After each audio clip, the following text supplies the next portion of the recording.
जी, मैं मीनू जैन जी के पास आता हूँ, उनका व्यू लूंगा, फिर अनिल सिन्हा जी के पास आऊंगा।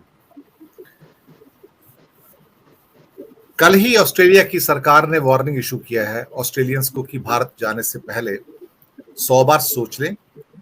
India is a country of right now violence, crime, और एक तीसरा शब्द यूज किया गया है सिविल अनरेस्ट, गृह युद्ध की स्थिति है। तो आप ऐसी जगह ना जाएं जहां पर, और ये जो सुबह मैंने एक न्यूज भी प्रेषित की थी कई लोगों को, that is by associated press and 9 news of Australia, लेकिन ये ऑफिशियली इशू की गई है वार्निंग ऑस्ट्रेलिया की सरकार के द्वारा अपने नागरिकों के लिए। आप भारत जाएं तो सोच समझ के जाएं। It's a country of civil unrest right now and violence. मुझे लगता है कि शायद ये काफी हद तक हमारी दशा दिशा को दिखा रहा है कि हमारी कौन सी छवि बाहर पहुंच रही है। मैं हमेशा एक शब्द बोलता हूं, जो मेरे मित्र जो ऑस्ट्रेलिया के हैं, एक पॉलिटिकल पार्टी के मेंबर हैं, तो कहते हैं in this world everyone is watching everyone, everyone is watching everyone. तो कोई ये ना समझे कि मैं अपने घर पे यहां पर बैठा हूं तो कोई मुझे देख नहीं रहा कि बाहर क्या हो रहा है। कल पाकिस्तान में एक चर्च जल गया तो तीखी प्रतिक्रिया अमेरिका से आती है, अमेरिका के विदेश मंत्रालय से आती है कि इसको रोकिए। और भारत में जब मणिपुर में हुआ था, जो हरियाणा में हुआ, उनकी तीखी प्रतिक्रियाएं आई हैं।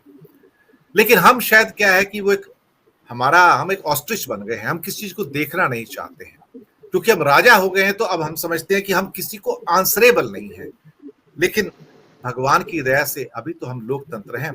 हो सकता है विवेक देवराय जी की कृपा से कल हम लोकतंत्र ना रहें और एक किसी ठोक तंत्र में कन्वर्ट हो जाए। मीनू जैन जी, जो आपने ये ऑस्ट्रेलिया से आई एडवाइजरी के बारे में बात की है, एक बहुत स्ट्रॉन्ग कमेंट्री है इस देश की जो आंतरिक हालत है, लॉ एंड ऑर्डर सिचुएशन के ऊपर। याद कीजिए, ये वही कंट्री है ऑस्ट्रेलिया, मोदी जी इसकी यात्रा पे गए थे, प्रोबेबली जून में गए थे, तो वहां के प्रधानमंत्री ने इनको कहा था he is the boss, Modi is the boss. और जो यहाँ के भक्त और अंधभक्त थे वो लोग बहुत कूद कूद कर नाचे थे। आज वो नाचे भक्त कि आज उसी सरकार ने, उसी प्रधानमंत्री ने, वही सरकार का मुखिया है, उन्होंने आज एडवाइजरी जारी की है कि उस देश के अंदर सिविल अनरेस्ट किसको कहते हैं, मतलब इसका डेफिनेशन कि मतलब वहां अमन का खतरा है, बहुत बेचैनी है, कुछ भी हो सकता है। और ऑस्ट्रेलिया से अगर ये आई है, ये एडवाइजरी आई है, तो देखिए जो आपने कहा कि एवरीबडी इज वॉचिंग एवरीवन, तो जब हर कोई हर किसी को देख रहा है तो क्या और कंट्रीज नहीं देख रहे होंगे? क्या वो एडवाइजरी जारी नहीं करेंगे? यूरोपियन यूनियन ने मणिपुर के बारे में बात की, आपकी अमेरिका से बात हुई आपके बारे में कि आप मणिपुर में ये क्या कर रहे हैं, वहाँ के न्यूज़पेपर्स में छपा। और नूह की जो हिंसा है, मेरे हिसाब से that is the immediate reason, क्योंकि नूह और गुड़गांव बिल्कुल आपके दिल्ली के नाक के नीचे है, और गुड़गांव जो है वहाँ मल्टीनेशनल कंपनीज के ऑफिसेज है। तो उन मल्टीनेशनल कंपनीज की जो ऑफिसेज है, उन्होंने उसको महसूस किया है, इस आंच को, जो ये सांप्रदायिकता की भट्टी आपने जो सिलगा रखी है, तो उनके लिए, उनके भी तो कर्मचारियों को दिक्कत पहुंच रही होगी। और हर कंट्री के दूतावास यहाँ है देश के अंदर, और देश की राजधानी के बगल में ये सब हो रहा है, और उसके बारे में आश्चर्यजनक रूप से प्रधानमंत्री से लेकर नीचे तक सब खामोश है। जो सत्ताधारी दल है वो खामोश है।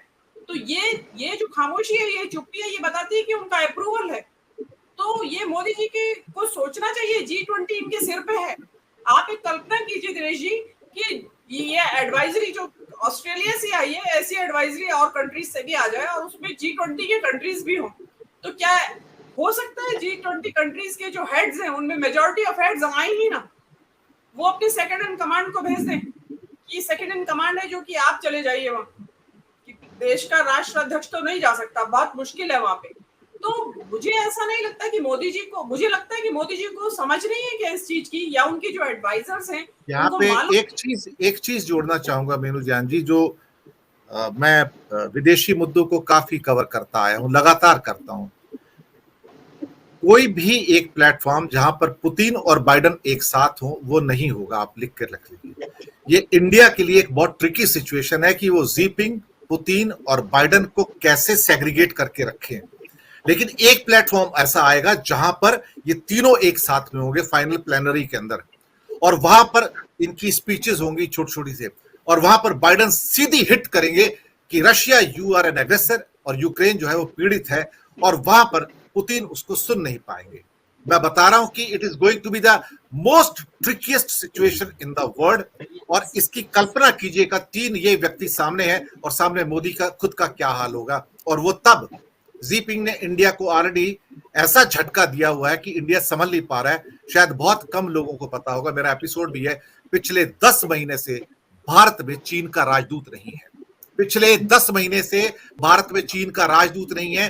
भारत परेशान है कि आईटीपीओ में जो मीट होने जा रही है G20 का फाइनल जो है, वहां पे चीन का एम्बेसडर क्यों नहीं है? अगर एम्बेसडर नहीं है तो जीपिंग आएगी, यहाँ क्या करेंगे अल्टीमेटली? जी आप अपनी बात पूरी कीजिए, मैंने जोड़ा साथ में आपके साथ। जी, आपने बहुत महत्वपूर्ण जानकारी दी है। अगर उस जानकारी को इस प्रेजेंट सिनेरियो से मिला के देखें तो ऐसा भी हो सकता है कि शी जिनपिंग और पुतिन आ ही नहीं, उनके सेकंड इन कमांड कोई है, जो भी होंगे वो आ जाएं, तो इनके लिए तो काम आसान हो जाएगा। बट बहुत कोई अच्छी डेवलपमेंट नहीं होगा, ये फेल्योर होगा मोदी जी का इस मोर्चे पे कि आप उस चीज को संभाल नहीं पाए, क्योंकि वो संभालने के लिए सक्षम ही नहीं है। आप रशिया को कैसे गाली देंगे, आप वहां क्रिटिसाइज कैसे करेंगे?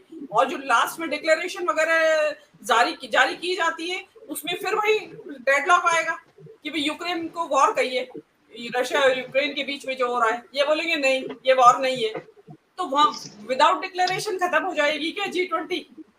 तो ये बहुत एक सैड सिचुएशन है। मोदी जी खुश होते रहे अपने आप में। जो बात दूसरी आपने कॉन्स्टिट्यूशन के बारे में कही, या मोदी जी राजा हैं, जो आपका शीर्षक भी है, तो देखिए सेंगोल की अवतरण से ये तो तय हो गया कि मोदी जी शायद किसी राजतांत्रिक डेमोक्रेसी, मोनार्किकल डेमोक्रेसी, जैसे कि ब्रिटेन में है या यूरोप के एक दो और कंट्रीज में है मोनार्किकल डेमोक्रेसी, प्रॉबेबली हो सकता है उसका तैयारी कर रहे हो। जो आपने विवेक देवराय का जो आपने जिसके ऊपर प्रोग्राम किया था और बहुत हिट गया वो प्रोग्राम आपका, in fact you are the first to make program on that, आप थे सबसे पहले चैनल, और बहुत हिट हुआ वो प्रोग्राम, ट्विटर के ऊपर भी काफी लोगों ने उसको शेयर किया।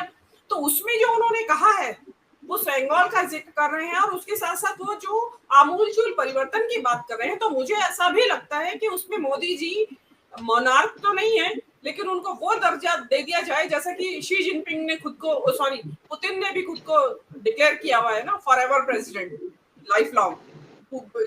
तो वो इस तरह का वो प्रेसिडेंट या जो रूलर तो मोदी जी हैं, और बाकी मोदी जी की रहनुमाई में इलेक्शन हो जाया करेंगे, और वो इलेक्शन कैसे होंगे वो दुनिया जानेगी।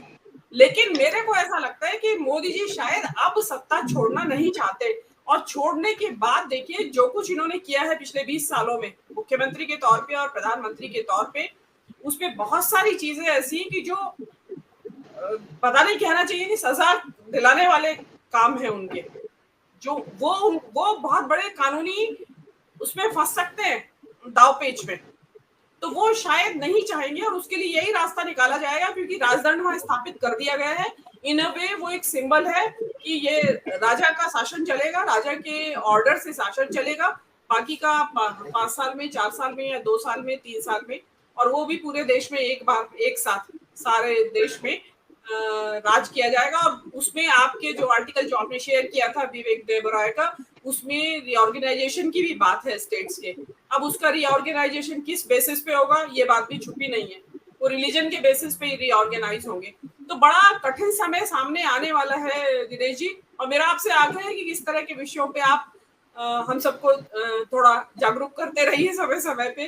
काफी अच्छा आपका लेटेस्ट टॉपिक में जो छोटे छोटे स्निपेट्स आते हैं वो बहुत ही काम किए हैं। जी दिनेश, आगे नेक्स्ट अनिल जी के पास आता हूँ।